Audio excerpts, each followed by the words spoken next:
Welcome to the OFX podcast. I'm Dave Claxton, and along with me is our vocally vandalized vixen, Bethany McChesney. Yes, my vocals have been vandalized this weekend. So it does sound pretty awful, but I will get through it. You weren't this bad Saturday. You weren't feeling well, right? But you weren't that bad. No, not at all. It kind of like I woke up Sunday morning after the event and I was like, oh my gosh, I have no voice. But yeah, my throat was like swollen all week, kind of like strep, but it wasn't quite to the level of strep. Yeah, and then the races and then running, organizing the event and stuff. And then, yeah, just that was enough. So my throat after the race, though, like normally after hard races, you kind of get that feeling of like blood in your throat. It was like that, but a little bit worse than normal. So, But it yeah. was good. It was good. And for those, Deka Mile for her Bethany's Gem down in London. Um, it was really good. It was a good turnout. It was fast. It was good racing. Yeah. You 75% of it was team races, which was interesting. How much? So of 60 athletes, 40 of them were teams. Because the teams are so much fun. Yeah. And it was almost entirely, like, except for our crew, almost entirely new people to DECA, That's awesome. which is cool. And I think that is really who the team races appeals to. Like, obviously, we love team races, but like, it's such a less intimidating thing to sign up for when you have a friend who's going to help you. Like, yeah, so I think that's why the team thing was so popular at this one because we had so many newbies come out. So, And especially too, like you think about it too, whereas next weekend, maybe shortly after this comes out, is Canada's first ever DECA Fit. And a mhm. lot of people are getting ready for that. So I mean, the fact that it was a good event and a good turnout, a lot of fun, and a lot of good athletes. Yeah, I mean, we'll go through our thing, our weekend, which was very roller coastery. yeah. Um, I injured myself helping set up the night before and couldn't even get through an individual. Like I couldn't even finish. I think I might be one of the very few people in the world who have a DECA DNF. It Yeah, can't be many of us. He says 99% of the people in the world can finish it, and I didn't. yeah. I got to the bike and I was like, just body shut down. The back was sore, Well, dying. and it's not that you couldn't have finished it, Yeah, but you made the smart decision to not. yeah, yeah. Well, I mean, it wasn't worth it. I mean, at that point, my time was not going to go anywhere. I got on the bike and I couldn't go over 200 watts Yeah, without my back dying on me, and with some insistency from my wife. yeah. She's like, "You're being stupid." I'm, okay. Okay. Fair enough. So we had that. I was injured. You were sick. I think I told you probably like 30, 40 minutes before we went. I'm like, I don't know what we're gonna do here. This is just gonna be what it is. Oh, for our team one. Yeah, for our team one. You put in a great solo effort. My solar, yeah, yeah. Like I didn't feel great. I was a lot of like just willpowering myself through it. But like I mentally knew I wasn't gonna feel super fantastic. Um, so yeah, like by about the ski erg, I was like, you're just gonna have to gut this out a little bit because I was feeling it like way more than I felt like I should be. But I ran a PB, so it took a bit more, like probably 30 seconds off my time again. So I'm happy with it. You can't be upset about a PB. I think if I hadn't been sick all week, I think it would. I've done some sims that were faster and stuff, so I was hoping to be a little bit faster, but it's fine. And it still puts me in the mix there of the top 20 in elite, so that's where I want to be. I don't know if it's safe or not, but But we'll you're see. not really solid for like the Triple Crown for age group. Wow, that would require me to race age group, but It's yeah, it's a nice article. It's a nice thought, but yeah. yeah. I mean, I'm complimented, um, but Yeah, I mean, I just don't know if I'm racing age group. The goal was always to qualify an elite. So, and I mean, if I qualify, I'm racing elite. So, I don't this strong. I'll probably end up racing age group because realistically, I'm not in the top 20 in that one. Yeah. So yeah, Yeah, yeah. And the fit, I mean, you haven't even had a chance to run one yet this year, but no, I think you're going to be in the category for the elite one there. I yeah, think you get a good shot of that. But yeah, so and then so we had that. You had a great effort. I had a shit effort. And then we went and did our team, and I was kind of expecting, I don't know what I was expecting. 40 minutes before I was expecting, I was like, just get through this. And on, my honest thought was my head was, and I never told you this, was like, if you die, like me, like if I die and can't go on, just tell Beth to keep going. and just do it myself. Just keep going. I'll jump on that last run. Oh man, I would have done it I know totally. you. I know. It's I like wouldn't have my even given me a second thought and be like, yep, you're we're like my going. parachute. Yeah. As long as you got through a bit of the bike. Yeah, yeah. And but then as I got warmed up and stuff like that, then I'm starting like I was like by the time we were like about 10 minutes before a run, all of a sudden I'm like, no, we're gonna fucking smash some shit. Yeah. The adrenaline starts going. Yeah, yeah, Yeah. yeah. And luckily when I got on the bike, I like in when I got on the bike, you were out on your run, and my wife said to me, she's like, how's your back? And I'm like, no pain. Like it Yeah. felt just fine. So despite the fact that I still didn't have my best bike, it Mhm. wasn't due to pain. It was just actually it was partly due to my headspace. But I Mhm. was ticked at Yeah. myself. But Mhm.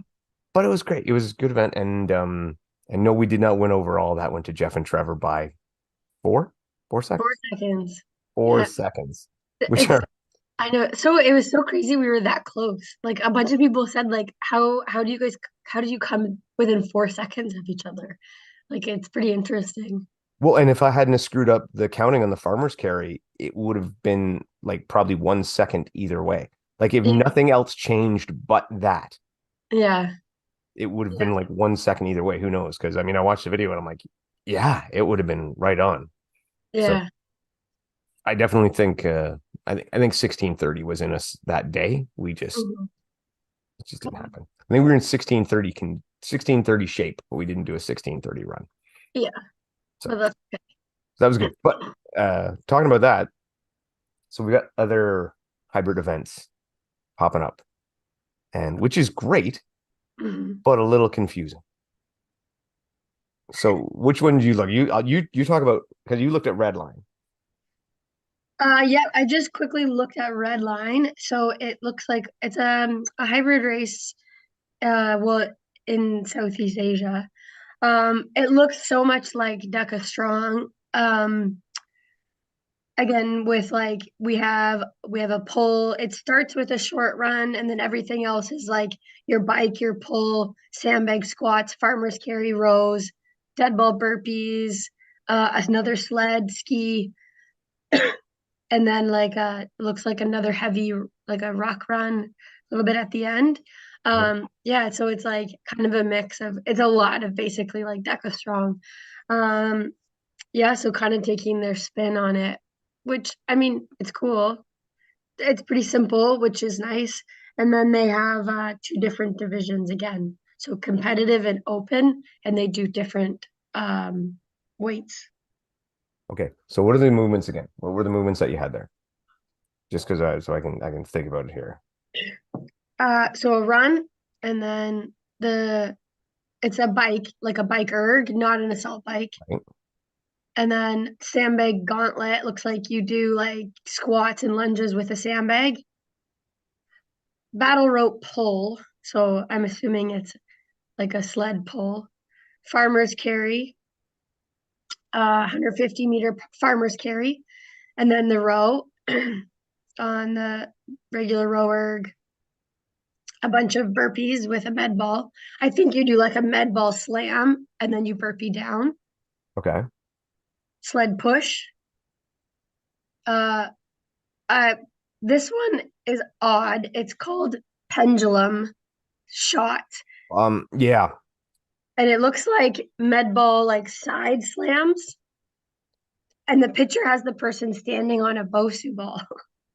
How do you?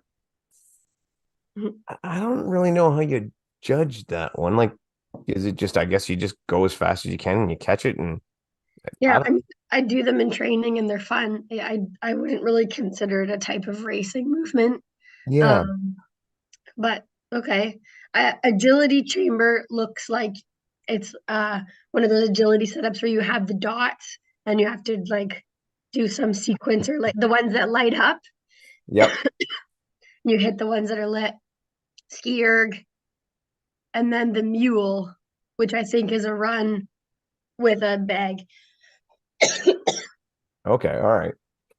So that's in Southeast, I think, in the Philippines or Southeast Asia, somewhere along there, and it's set up by Marcus Friesen, who uh, Oh, who actually I think was the winner of either the first or the second High Rocks VCF. So he ended up in that Elite 12, that treadmill running High Rocks one. So okay. yeah, definitely a fit guy, knows what he's doing. But interesting. I mean, that's different. Does it have rep counts and everything, or no? Or Yeah, it does. It's all in a chart down there, and you okay, can do it in doubles. all right. So then the other one that's popped up is it's a Conor McGregor's 3 KO. So it looks like kind of like, yeah.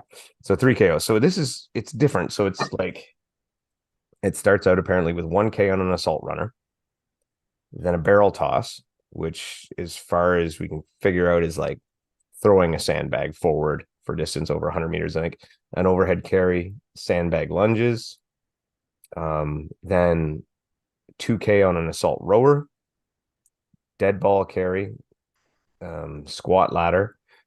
Not a lot of information on the squat ladder, but I'm assuming it's like, you know, 2 reps move forward, 3 reps move forward, or 6 reps move forward, 5 reps move forward, something along that lines. Yeah. Reverse bear crawl, and apparently it's a reverse bear crawl dragging the bag. Oh, cool. Right. I've never really done a lot of reverse bear crawling, so I'm not sure how applicable that is to a race. That one kind of caught me like, all right, yeah, we'll see how that goes. Then 3K on an assault bike, burpee broad jump, sled pull push, and suicide run. That's long. It is very long. Like it and not only is it very long, but the elite weight is 150 pound sandbags for Oh, men, wow. 150 for men, 100 for women. That is freaking That's heavy. very easy. Yeah. Yeah, that's so this is like looks to me like a 2 hour CrossFit workout. Yeah. Well, it's kind of like battle bunker, and you did all the events in one. Yeah. Now, none of the movements, like, I mean, to me, a lot of these, like, I always get analyzed on the movements as to like judging it and whatnot. Squat ladder, I don't like that because I know they'll be that'll be messed up with judging. Um, Sandbag lunges, who knows? Maybe it's okay, maybe it's not. Reverse bear crawl, I don't even know how that will work. So, I mean, because determination bear crawl, like a bear crawl, really traditionally, you're not supposed to be able to put your knees on the ground, right? Yeah. So what happens if you put your knees on the ground? Or is it just crawl backwards and drag the bag or what is it? So that'll depend on the standards they put on because I can't seem to find standards. Burpee broad jump again, it'll depend how they set it up. So there could be some holes in there. But yeah, with that heavy weight, that is, I guess there's 3 categories. That's the elite. The competitive is 100 pounds and I think 75 for the women or something like that. Still heavy. And then there's a lower, like a beginner. I don't want to say beginner, but even a lower division. And I don't know what the weight is for that. So, I mean, it's interesting, but they've got like 4 events already settled. Yeah, Um, and very big locations like yeah, Dallas, Miami, LA, and I think Chicago. DC. Oh, DC, sorry. Thank you. Yeah, DC. So I'm like, Yeah. that's cool and all. I don't Well, know. and I mean, people are gonna go to see Conor McGregor. Like people would pay their $140 registration just to hang out with Conor McGregor. So I think he's kind of in a win-win situation. Do you think he'd be like the hype man, like E-Rock for High Rocks? Do they'd have him on the mic the whole time? Oh, that's a good question. Probably. Oh, I don't know about that. I think it costs way too much money to get him to stand there that long. Or like he'd probably be out mingling and stuff like that. They, Smoozing the high yeah, end. everyone would get their picture with him, right? And the one thing this event has over pretty much any of them is a guy like him is going to suck in sponsorship dollars, Yeah. right? Like, and that'll give them a leg up. Now, I look at this event, I don't particularly know if I like it. Well, it already sounds too heavy for me. Well, yeah, and I mean, like, it's, I mean, the 100 pound one, I'm down for that. I can try that. 150, yeah, that's a bit much. Like, I can't imagine doing 100 meters of sandbag lunges with 150 pounds. You think how many people struggle doing the high rocks pro weight lunges? And what is it? It's for the men, it's like 66 pounds, somewhere around there. 50, I think it might be 70 something because it's 55 for me. 55 for you. Okay. Well, I think well, 70 at best. So you're talking more than double that. Yeah, Like that's pretty that's savage. that's beyond savage, right?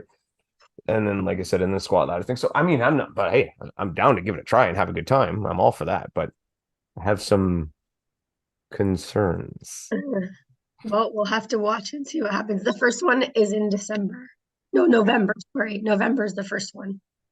Yeah, and also I think they conflict with some other events too, because I think that November one conflicts with one of the High Rocks majors, Oh, they and then maybe didn't look at that. yeah, yeah, and then I think another one conflicts, or one of them conflicts with a High Rocks major. Um, One I think is very close to Deka Worlds and World. Spartan Yeah. Worlds. So there's a couple of conflict there, but this is going to draw because of, like you said, because of Connor. And this is probably going to draw better from the CrossFit community because realistically, you're listed 1K of running. Oh, it's so long for CrossFit, but It is, but it's usually the running that gets them. They don't want the running, or at least that seems to be what I hear with most people's CrossFit's draw from, or some of them, they stay away from high rocks because of all that running. true. By the way, at your event, a couple of CrossFit girls, was great seeing them out. They were awesome. Yeah, yeah, they did great. And they loved it. They're like they're ready. They definitely want to go for a relay, and they definitely want to Yeah. try strong. Mhm. Not very interested in the fit, but anyway. But that's just the point. As soon as there was like 5K running, they're like, no, no, no, no, no, no, not interested in that. But Well, a lot of people say that. yes, I say that now. Um, so yeah, and we might as well. So I mean, that's interesting. It'll be cool to see what happens with all that. And you know what? The more options we have, the better. So keep them coming. Yep. Um, that said, we have both decided we could definitely plan a better event. Yeah. Yeah. I totally agree, totally agree. And I know the guys at Race Brain one time planned their event, and I kind of poked holes in their event too because I didn't like some of the things with that. Like Mm. went through it, too much judged movements that again, I think judged really difficult judge movements are completely the enemy. Everything Yeah. simplicity is key. Um, but High Rocks has and it finally announced officially its qualification standards for Worlds for this year. And Yeah. are you aware of them? Have you got them? Can you list it out Yeah. Well, I vaguely? had to read it through a couple times It to is a bit really. complicated. It is complicated. Um, so this year it seems like they're really focusing on these majors. So there's four of them. The majors will be where it's a grid setup. It's top 15 can race at them. There's automatic qualifiers for these majors, which would include like the world champions, the world champs, the US champs. So we're talking like Lauren, Hunter, Meg, Alex Rogovic. So they have automatic entry into all of them. And then it goes to times to fill out the 15. These ones are always done in a grid. And they've really beefed up the prize money at all of the four majors, which is good to see. I don't know if that means there's no prize money at regular season races. I would assume not. Yeah. So then from the majors is how you qualify for world championships. So there's no more qualifying by time from regular season racing, which again, that means you have to be going to these majors. Um, yeah, so then the top two qualify and then it's rolled down, but only to five, top five. So like you have to be going to the majors and performing well. Um, yeah, and then after the majors are done, there's two last chance qualifier races. And then same thing, it's top three from those and then roll down, but only to five. So and then I think they'll only use times if the top 15 for worlds are not filled out. Yeah. So yeah, my thoughts initially, step in the right direction, right? I obviously love that you need to race your way into worlds. I think that's fantastic. That's great. I like the last chance qualifiers. Um, we've been asking for this, and it actually does show that Hyrox is listening to their athletes, listening to their customers, and they're at least compromising on some stuff. But to me, this still the and again, I'm happy they've done this. This is great. Oh, first off, prize money. So they are paying 15 deep in those majors. So Oh, are they? all the elite 15 get paid. Now, I don't know how much, but I don't know the breakdown, but I do know that all the elite 15 get paid. So So they're splitting up 42,000. yeah. So 21,000 for men, 21,000 for women, split between 15 people. So who knows the breakdown? Mm. Um, the problem I still have is the time qualifications to get into the majors, aside from so many people already being qualified for the majors. Like this, of the 15 people qualified for majors, you have the world champ, second at the world champ, third at the world champ, the US champ, European champ.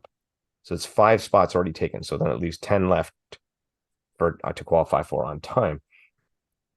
I'm not big on that. Like I like maybe I'm a little cutthroat, but I'm like last year is last year, it's done. You know, in my mind, I know a lot of people disagree with it, but I'm like, last year is last year. You're done. This year, I think all the majors, and I've said it before, open. Either you do them geographically where you have to be, you know, that geographical area, but if they're not set up that way, then all the majors open and you race there. You race your way to get into the world. So that way it's not biased. It's not, you know, living on past performances. It's you got to race to get in. And it's just me. I like that simple system. I think it's fair. Is it perfect? No, because some people say, okay, well, this major is in my city right off the bat. And so the top three people we had, you know, Lauren, Meg, and Michaela there. So I don't have a chance. So now I have to fly to Spain to go to that major. And I'm being, you know, just picking names out of the air. So then I got to go to Spain to go to that major to actually have a chance to qualify. Well, maybe you do, maybe you don't. I don't know. But there's no perfect system, but at least it's open and fair. Yeah, and I mean it definitely favors those top group of people who've proven themselves in the past. I think it's for someone starting in the sport, it seems like it would be quite a process to get yourself there. Mm-hmm. Um, what I was thinking too is like hypothetically then in like someone could run a world record at a pro race that's not in a major and then they still can't get into the world championship, but they could have run the fastest time in the world that year. Then they'd have to go to a major in order to qualify, but they'd have to be allowed in to the major. Yeah. So what you're saying though is, yeah, if you did, let's just say you went out and ran a world record at a regular high rocks, and then you shit the bed at a major, Yeah. you could theoretically set the world record that year and not get to worlds. Yeah. I don't know I how mean, I feel about that. the likelihood of these scenarios, like it's super hypothetical, but but it's still, I mean, it could happen. Hmm. But I don't know how I feel about that because I mean, you know, your chance to race in and you didn't do it. I don't know. And I mean, that is the way it works too with like with the track and field world, like you run your times to qualify to Yeah, race at like the Olympic qualifying, and you could have run the fastest time that year, but if you're not top three, you don't go. Like you have to perform on that day. yeah. So it is what it is. But I mean, at the same time, what I'm saying is like you could run the fastest time, but if it's after or you just couldn't get to one of the majors, or like it is requiring a fair amount of travel, Oh and yeah. there's not a lot of options, only a couple, then I don't know, you're just kind of SOL. Yeah, and your last chance qualifiers they're out there like that. It's Hong Kong and Australia or something like that. Hong What? Kong and Germany. Hong Kong and Germany, yeah. That's where your last chance qualifiers are. Oh, So okay. it's you know, it's out there. Um, but Yeah, again, step in the right direction. yeah, Everybody who gets to Worlds will have raced their way in. yeah. And I like that. I like that part. So good on High Rocks for doing that. Good on them for paying more money. Here's my thought about the money. And I'm not a pro athlete, so it makes no difference to me. But wouldn't it make it more of a spectacle if they took that entire cash pool and put that into prize money for Worlds? No, Oh, come on. That'd be huge prize money. no, you need to reward people for paying the money to go out to these races. Ah, screw it. I want all the money in the world. Big money. Think about it. What do they got? 42,000 times six, all the worlds. You could win 50 grand for first place, whatever, 100 grand for first place. That's a real prize money. Yeah, or you can take care of the athletes throughout the season. Meh, nuts to the athletes.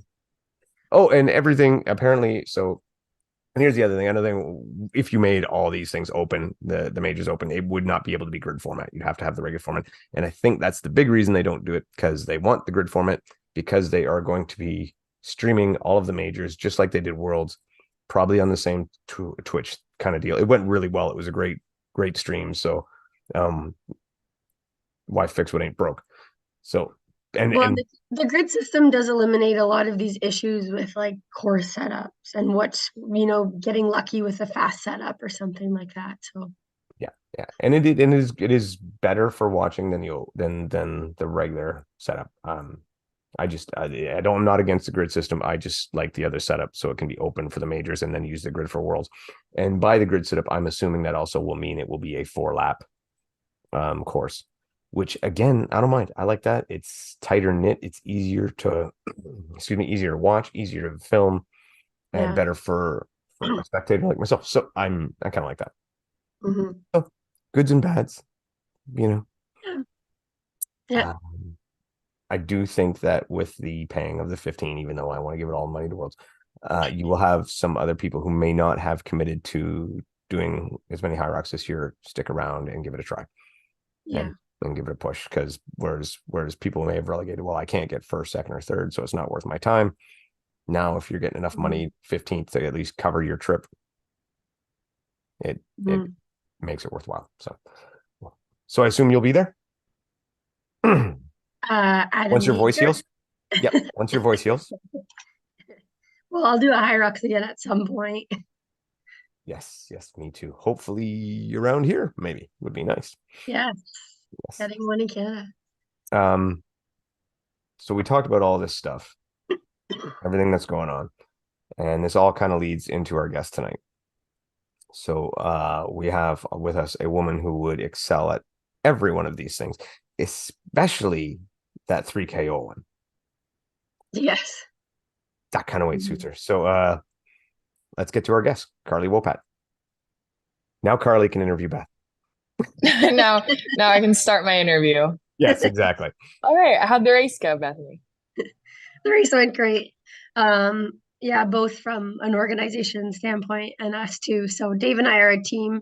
We raced Deka Mile team. We did our individuals also, but yeah, our team time is securing us in fourth place in the world. So we're gonna do that at Worlds also. But yeah, yeah, Yeah, that's organization awesome. wise, it was really fun. I had a lot of clients do their first Deka Mile ever, so it was really fun to see. I have like my clients are like 90% moms. So there was like the sideline when they were going was really cute. It had these dads like rocking the babies and then their moms are going and cheering them on. So it was really cute to see. Oh, actually, I did a Deka mile this weekend too on Saturday. Yes. How did that go? I It went really well. I got a PR of 20 minutes and 30 seconds. This is just my second time doing it. I actually did it 12 days ago. Um, and that put me fifth in the world and qualified for World Championships, which is what I wanted. So I'm excited. So Awesome. my big question, and by the way, hi Carly, nice to meet you. I'm Dave. Hi, Dave. So 12 days ago, you did a Deca mile, and it Yeah. didn't go quite as well as you expected. No. No. So yeah, go ahead, run through that one What first. did I learn? Yeah. So You made a big drastic change. Like, was it 2 minutes off? 3 minutes and 20 seconds. It's a pretty substantial gain in And 12 days. honestly, after I finished it on Saturday, I was tempted. I was like, I want to do it again. I want to race right away because I learned a lot on the first one. I used the information from my Deka Strong, so I did really well there. Got the world record. It was like 11:50, 11:51, 11:55. I can't remember exactly what it is. Um, and then I was like, okay, well, I'll just use my pacing I did on the stations and then stack on my mile pacing. And it's hard. It's hard to like pinpoint things because every race is different. There's different environmental factors, the setup. You can come into it and your body can be, you can try to prepare and have a routine and standardize everything, but still, it's not going to be exactly the same. So it was hot when I did it the first time. I don't think the setup was particularly ideal. And then my pacing was, it did not go well for me. I died. So by the time I hit farmer's carries, I was in a lot of pain and I just like had reached my lactate threshold. And from then on, just had to like gut through it. And I was not hitting my markers or paces on the station work. My runs were, I don't know, I was just trying to like keep one foot moving in front of the other. So it sucked.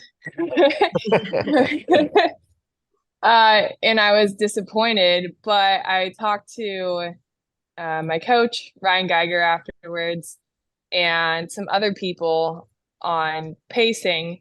And I was like, okay, well, I think first of all, I want to do it again because I don't think I was able to really demonstrate my ability in that race. And I decided to pace the first half better. And I also realized in the following week during my training, specifically during some threshold runs, that breathing makes a big difference. And when I thought back to my Deka mile, I was like, you know what? I don't think I was breathing adequately. I think I was so focused on hitting the paces and doing these specific movements that I wasn't just breathing and getting rid of the carbon dioxide in my body. And that is honestly probably the biggest factor, I think, for being able to hit your optimal paces in these races is your ability to breathe. So going into the second one, I just made it my goal to focus on breathing, essentially. And on every run, I wasn't going to try to run fast, just run smooth, cover ground, and move as fast as possible as I could while regaining my breath. So I was able to hit the stations hard, and I think perform. I wish I took what's it called? Like your I didn't split? yeah, I didn't track my splits. But I think I was close to my Deka Strong splits in this one. And I paced it. I finished and I was like, okay, that was easy. It felt so much different than the first time I did it. I think I was curious how it would go if I took it almost too easy at the beginning and then still had a bunch of energy left in the tank at the end. But having done that, I was like, okay, well, I can push harder here, here, and here and cut off more time. And I'm like a minute away from the record. So I kind of want to do it again, but I might just wait until Worlds in December. Dallas is a good spot to set a record. Yeah. It was a quick. The mile course last year was quick. I mean, yeah, it definitely was a fast course, and is. I did Kent set the record there last year, I think, for the mile. I don't remember. I don't remember if he didn't. He was damn close. It made for hellish good racing. Yeah, we saw you do that, and it was just amazing, the jump. And you did the same thing with the strong too. And I want to go back to the strong because your strong record is freaking unreal. It's just phenomenal. That's amazing. But I wanted to ask you, because you mentioned it. You mentioned your paces that you want to hit, and I'm really curious. What is your pace on the bike? On the bike? Yeah. Oh, honestly, I'm trying to get sub 60 seconds. Yeah. Right now I'm around 1 minute 20 seconds.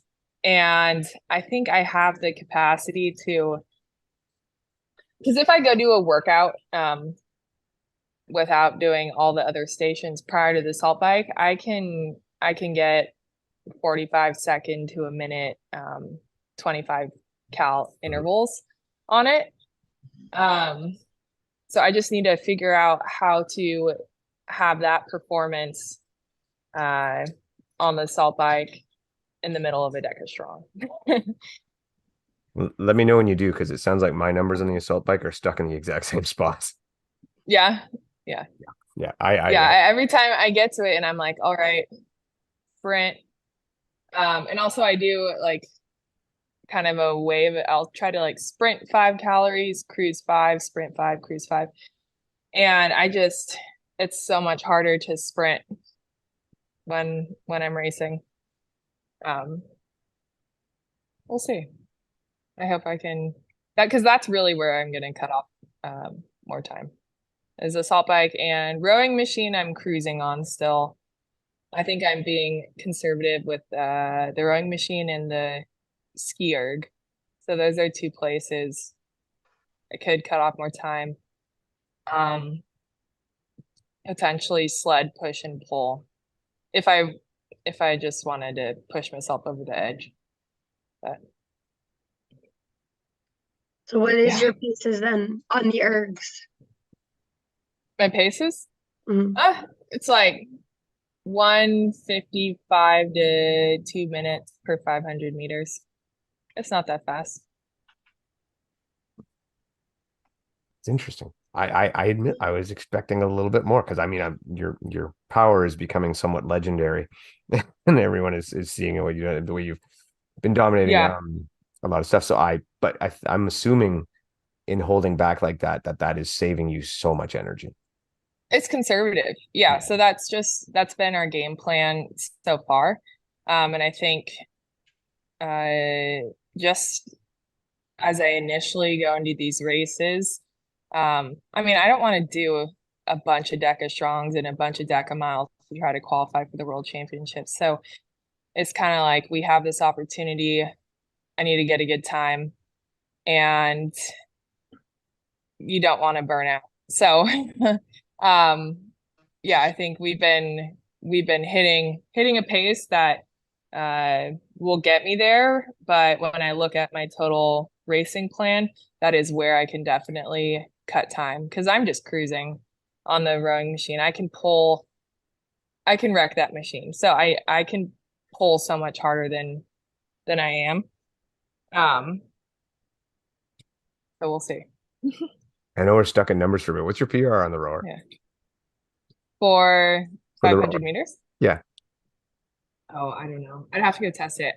There's so many things I got time. Get on the rower. Let's go. right now. There's so many things I have to test because people ask me all the time, like I just figured out what my 1 rep maxes are, I don't know, a couple months ago. I don't really I, it's probably not the most strategic thing, but I just don't really test my numbers that often. I just find like my threshold or something that's hard and then push it. so I mean, you just jumped into Deka and all that this year. Yeah. Obviously, we saw you at GORUCK games, amazing at GORUCK games. I think you cheated in the wrestling though with the BJJ background. That's just not fair. And going from there, I was brilliant. Like, what gravitated you towards Deka? Like, I mean, what got you in there? Honestly, high rocks. So that's what I am primarily looking forward to, or I guess training for. And DecaFit's like the same thing when you look at it. Half rocks. Huh? It's like a half rocks. It's like a half rocks. Yes, it's all functional fitness, station work, machines, and then you're running in between, at least for the Deca Mile and in Deca Fit. So, when I finished the GORUCK games, I started working with Ryan and training specifically for these hybrid fitness competitions.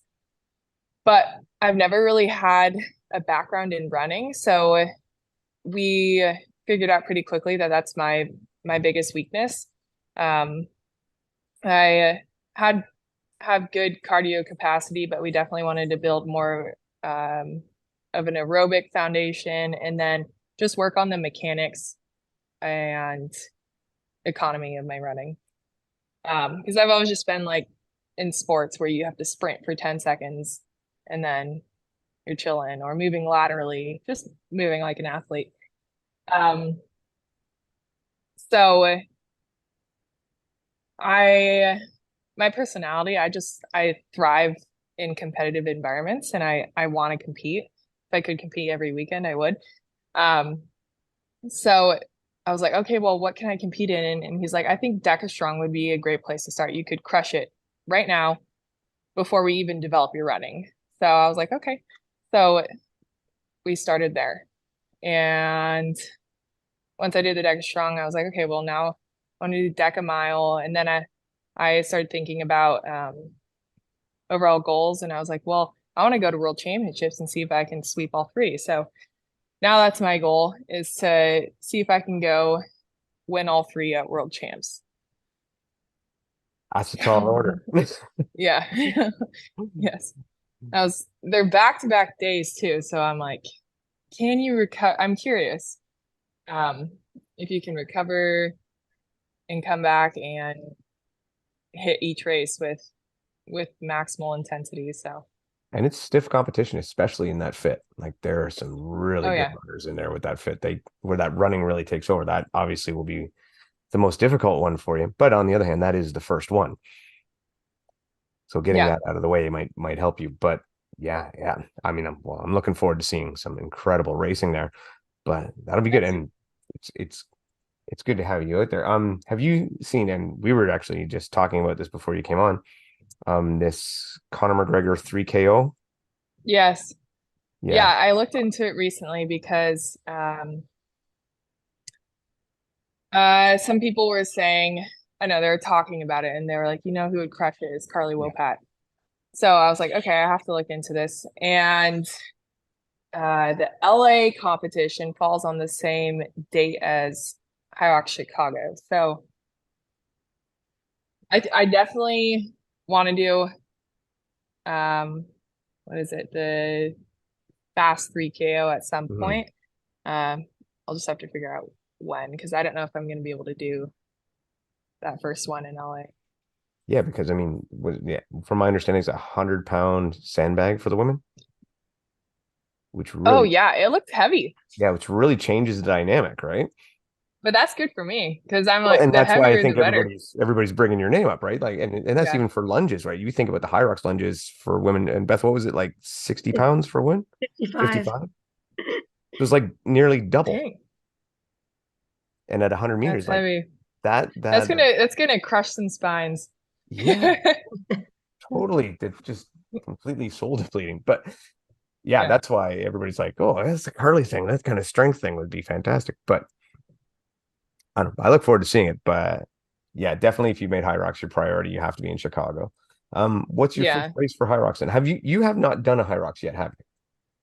I did one Or last did you do year. one last year? Okay. So the first hybrid fitness competition I ever did was Battle Bunker, Hmm.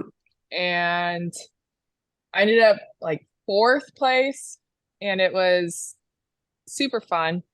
And just realized like, okay, I think I have some potential in this arena.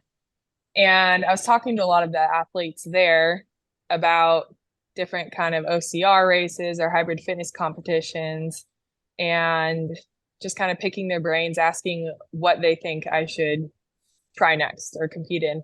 And a lot of them said high rocks.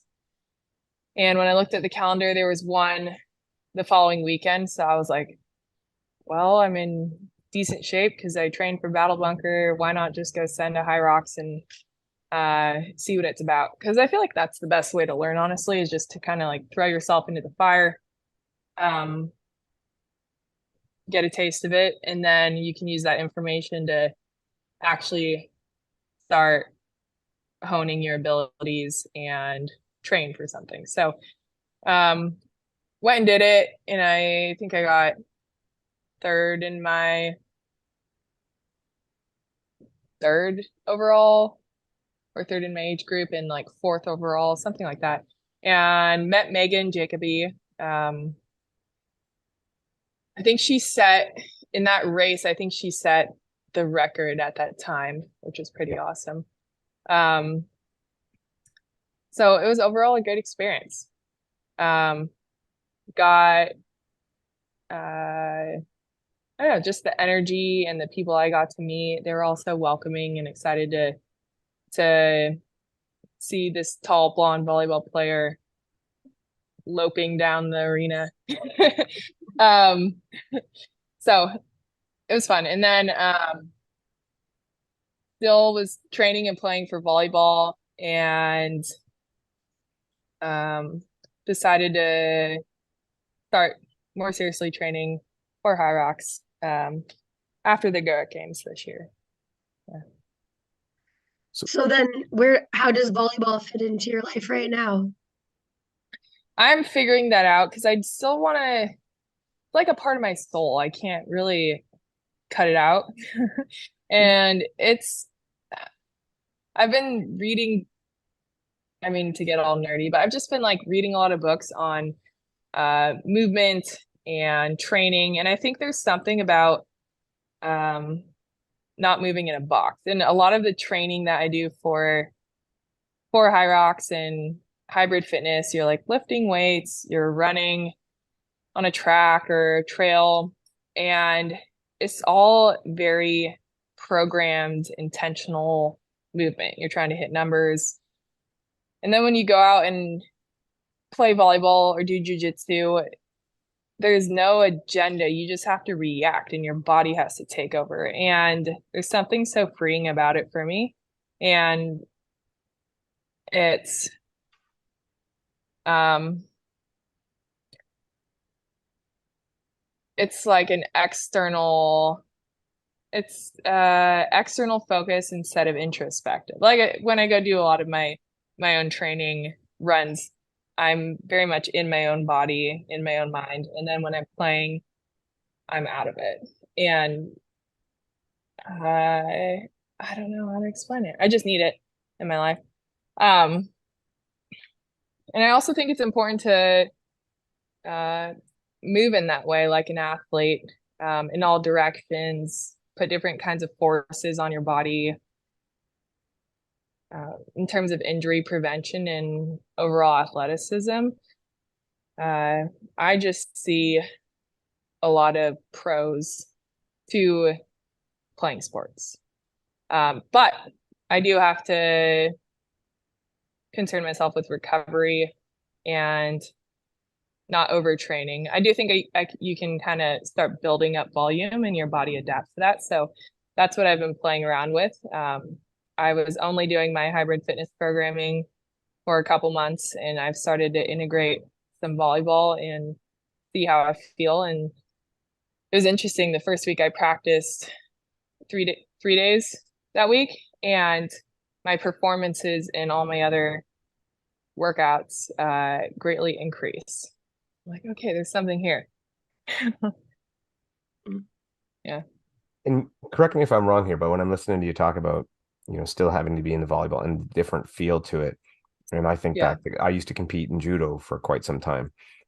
And the difference between, for me, for racing and then going back to that, is that head-to-head competition. And while you're racing, yes, Yes. you're racing against other people. You may be racing head-to-head, whatever it is, but it's not a direct, it's just not a direct head-to-head where in order You're for me, facing each other, Yeah, or in even order- there's something for martial arts, just like there's nothing else like hand-to-hand combat. Honestly, that's like the ultimate Yeah. head-to-head competition. well, yeah, and I imagine your volleyball is very similar, right? It's still that it's a direct competition. It's like if you're running a Mhm. race, you can both have a great race. You're racing the course, you're doing this, you're doing that. When you're playing volleyball against someone, or you're having a fight against somebody, somebody's winning and someone's losing. And it's so there's so many other pieces like there's a lot of skill involved. So you can be, I mean, obviously being super athletic is a huge advantage, but there's a lot of super talented volleyball players who are not super athletic, but they just have honed their skill to such a level. And I'm sure you can see that like in jiu-jitsu. This guy came into the gym the other day and he's apparently, I don't know, world champion. And if I looked at him on the street, I would have never guessed he's an athlete. So it's it's totally different. And there's the mental piece of it too. It's like chess. You got to be one step ahead of your opponent. And there's definitely strategy that comes into play with racing, but it's different. It's more like reading the terrain, knowing when to push your own body, when to back off. It's not like outsmarting your opponent and kind of getting in their head, which I enjoy. And this is where Bethany's going to tell me about tactical running. Tactical running. Well, yeah, there is. I mean, when you're talking about racing a mile on the track, like there's a lot that goes into that too. That's quite different, but But yeah, that's what it sounds like. Really? I want to learn more about that. There you go. yeah, like the head games too with like surging and stuff like that. And Like yeah, where you position yourself. So, oh, yeah, okay. not like getting boxed in, like all that kind of stuff happens. And stuff too that like if you're just watching a race, you wouldn't even know that it was all happening. But when you kind You of wouldn't. understand it, yeah, when you understand it, you can see the tactics, but just looks like people Okay. running. I got to learn more about that. That sounds interesting. Mm. Okay. But see, it's a thing like that where people like you and I are ignorant of stuff like that. And it's just Yep. like in a Brazilian jiu-jitsu match where someone would be watching that and now, well, people are just hugging on the floor. There's nothing going on. Yeah. Yeah. I'm assuming it's the same kind of deal. That same, that's why when somebody new is on the track, somebody new in the ring, someone's playing chess and someone's playing checkers. Yes. And if I run against Bethany on the track while I'm playing checkers. Yep. And you don't even know it. Yeah, and I don't even know it. I might not even have a board. I don't know. Like I'm so far off. Yeah. It's beginner's luck. I don't know. It sometimes fares well though. Just your ignorance is bliss. It's true. So Carly, you at one point you had on your Instagram, you had said it was a goal of yours to be at Paris 2024. Is that kind of off the Yeah. table for you? Yeah, yes. So, um, it was in March. March was the first beach volleyball tournament of the year for me, and I hurt my left foot. Originally, I got an X-ray. This was in Florida. Got an X-ray there, and they told me I broke it. So I was extra devastated. But I came back and immediately saw some specialists, and they said there was no break. They couldn't even find a fracture, but there was a lot of inflammation on the bone lining. They think basically I dislocated or subluxed the bone. It popped back in, and it caused a lot of irritation and some damage with ligaments and tendons. So there wasn't really a clear, definitive recovery timeline. I was just told you can cross train, but you can't run, you can't play volleyball, just walking in the sand was really painful because it's so unstable and all the bones in your foot shift. So I was a month out from the GORUCK games, and up to that point, I had my head set on trying to qualify for the 2024 Olympics. And I was going to go play in this tournament in Australia. You have to go play in all these tournaments around the world to earn points for qualification. But I had to withdraw from Australia for my foot. And just looking at the big picture, I had to kind of swallow the hard truth that that was now off the table. It just wasn't quite possible. There was a window where it was, and a part of it was also partnering with the right partner at the right time, because beach volleyball is really interesting sport in that there's two of you. There's not many sports like that, maybe tennis. But it's definitely very challenging because it comes down to being a partner sport. It doesn't matter how good you are individually.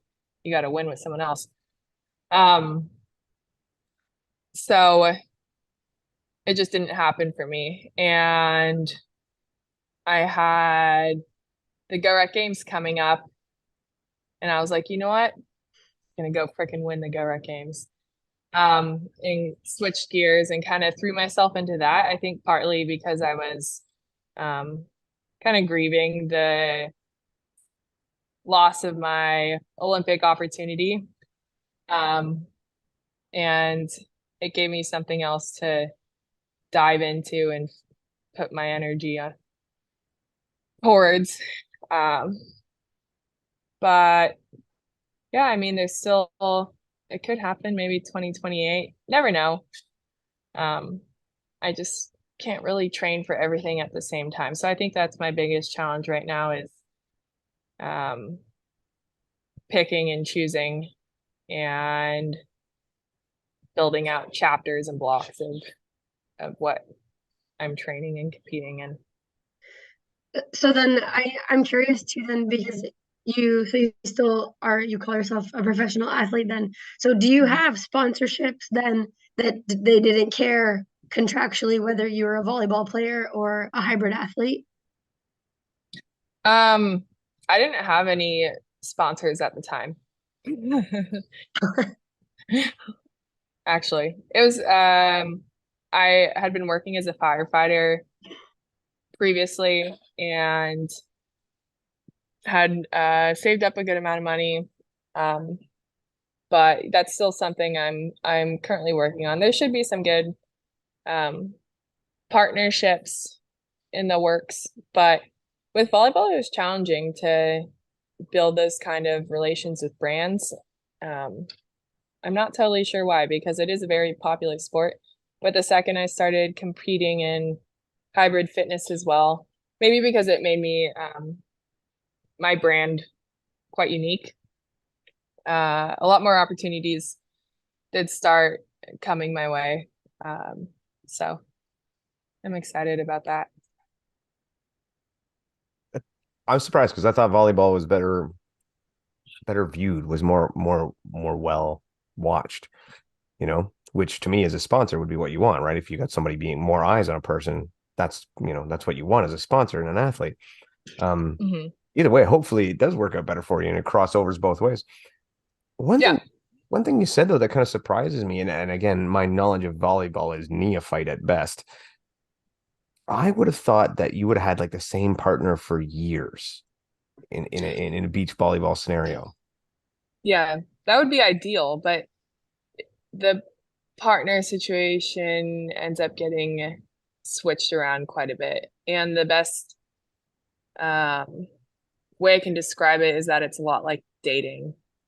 Okay. It can be very dramatic. There's breakups, splits, and then new partnerships form, and it kind of all trickles down from the top. So there's these kind of the top elite players, and if one partnership shifts, um, then that open partner can grab someone new, and then it all just trickles down. But you're right. It would be better if you played with someone for a longer amount of time because you can really figure out how to work well with each other and flow on the court. Um, Unfortunately, it doesn't usually happen that way. For some reason, there's been a lot more partner switching going on. Everyone always thinks the grass is greener on the other side. But Relationships are hard everywhere. yes, relationships are hard everywhere. Communication is key. It There really you is. go. I reached a point where I'm like, I am with everyone. I'm just going to be super transparent and tell you exactly what I'm thinking and how I feel. And that is honestly the best way to go. Yeah. It's not always the most popular way, but it is the best way. Yes. Awesome. So, what did you think of GORUCK Games? Obviously, you won it. It's great. It's great. It's perfect. But how did you feel about it as an event in itself? I think it was an extremely unique event. Especially the more I've learned about hybrid fitness. I don't even know if I would call it a hybrid fitness event because I don't. yeah, all these other competitions are in sterile environments. You know exactly how you're being tested. You can train for it. Um, and with the GORUCK games, you show up, you have no idea what you're going to be doing. They sent us a packing list. So we had some clues like a mouth guard. So I knew there was going to be grappling involved. And then it's GORUCK. So we're going to be rucking. But, oh, and a tent. So we knew we were going to be camping. But other than that, um, you don't really know what you're getting into. And that honestly, I think is what served me well because leading up to that, I was just training. I would wake up in the morning, I would go do strength, I would do jujitsu, and then in the afternoon, I'd do like hill sprints and then yoga. I just threw everything at my body because I was like, I don't know how I'm gonna be tested, so I'll make this a mental game too. And I'd go sit in the sauna for long hours. I'd wake up super early, take cold showers. Just kind of started to build this grittiness in preparation for it. And that's ultimately what it came down to, I think, is your ability to perform when you're exhausted, you're hungry, you're covered in mosquito bites, you didn't sleep the night before. It just became a competition of grit. And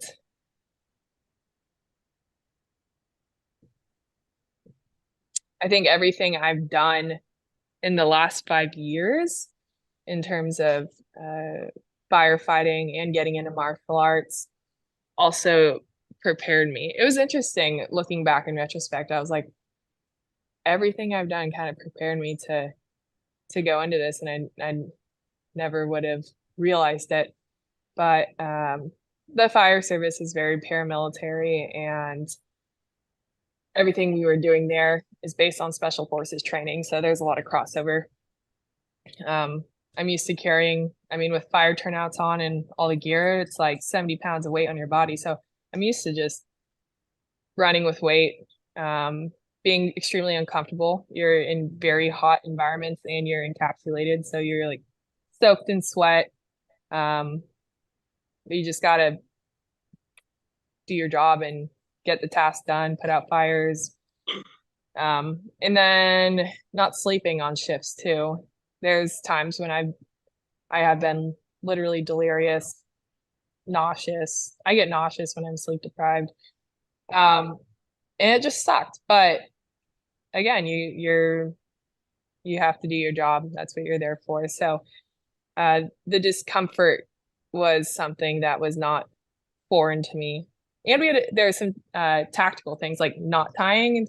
I already knew how to tie a bowline, a clove hitch. What was the last one? There was one other knot we had to tie. Double figure eight. Yeah, I think that was it. Figure eight. Oh no, it was a square knot. Oh, square knot. It was really, really easy. And shooting guns, I haven't really had much practice doing that, but I was very good at it. And I think part of it is hand-eye coordination and then just breath work. What was it? The grappling, and then just the last event came down to capacity to carry weight, which was definitely my strength going into it. So I'd say endurance would have been my weakness, and I was able to minimize how much that got exposed. But it did take me like 2 weeks to recover. So my body took a big hit from the GORUCK games. And I think with the way I'm training now, I'm a lot more prepared to go into events and bounce back a lot quicker. So that's So I've got one more question for you. okay. Hyrox has announced all the new qualification standards and how that's going to come into play. Do you think that benefits you for this year, or it's going to make it harder for you? I haven't even looked at them. You haven't even looked at them? Hey, tell me about them. Let's talk about it now. All right. So essentially, there's got majors. So there'll be two majors in the States, one in November, and then is the other one in March, Beth, I think? I didn't look at the dates of them. Okay. It's The in November one is Chicago, right? Yes. And then and they're calling it that. It's not even a US major, it's the Hyrox major. And then sorry, the other one's in DC. And I think it's in March sometime around that. So it's sometime in 2024. So there are so many people who already qualified. The first, second, and third place, I believe, at Worlds, and the people who have already won the European and the North American qualifiers last year. So there's already 5 spots taken. So then the other spots have to be done with time. So then there's 10 spots open to be done at time for the qualifiers. And then to qualify for Worlds, you have to race your way in. So it's not just a time qualification for Worlds. You have to podium, get top 3 spots at one of these majors, or go to one of the last chance qualifiers there, which are one is in Hong Kong and one is in Germany. So you basically have two races to qualify for Worlds at. You can go to as many as you want, but there'll be 2 in the States, and then the other ones are overseas. But you have to have a good enough time to run in one of these major races. So you have to do one before. So for example, if you wanted to race in that major in November. If I want to race in Chicago, I have to race before. That's right. Well, I think I am, but still. Is there one in? What's a good enough time? Realistically, what do you think, Beth? 105? For all you have to be top 15. So I probably not quite 105, maybe 108. Let's see. And then how big of a pool are they going to have at World Championships? Because this is really narrowing Yeah. It is opportunity down. Yeah. It's a tough qualify, that's for damn sure. I'm just trying to find it here.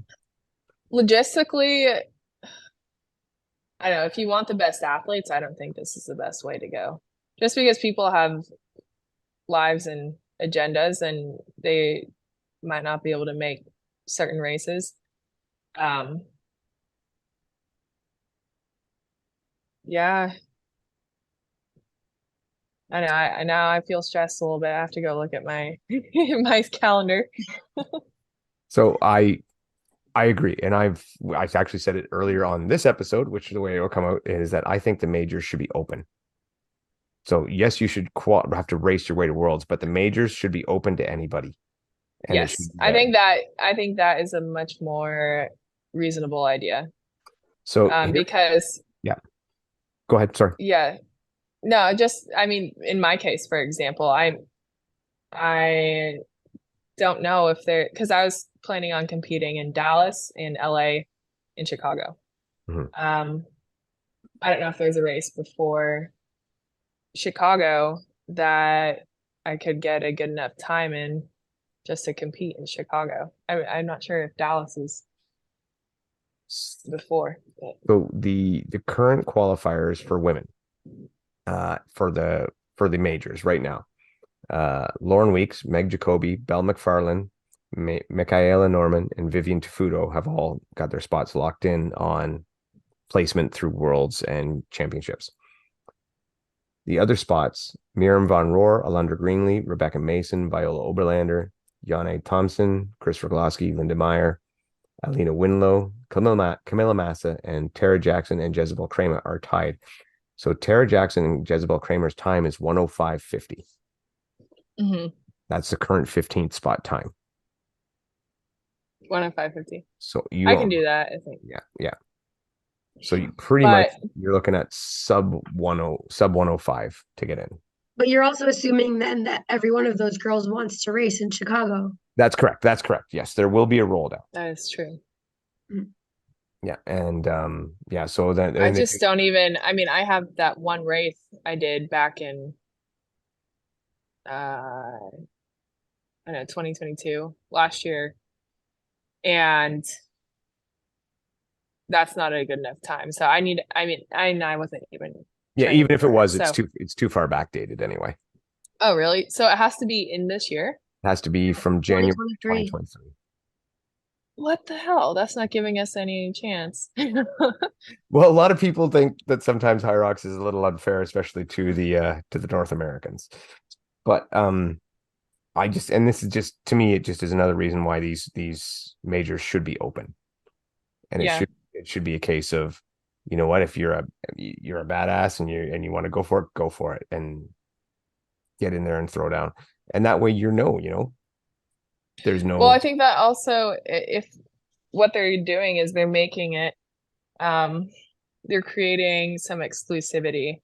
So Hyrox athletes who are already established, already good at this sport are gonna stay there, but you're cutting off the streamline to anyone else who just hasn't discovered the sport yet. And there's probably some freak athletes out there who could go into any Hyrox and freaking crush it.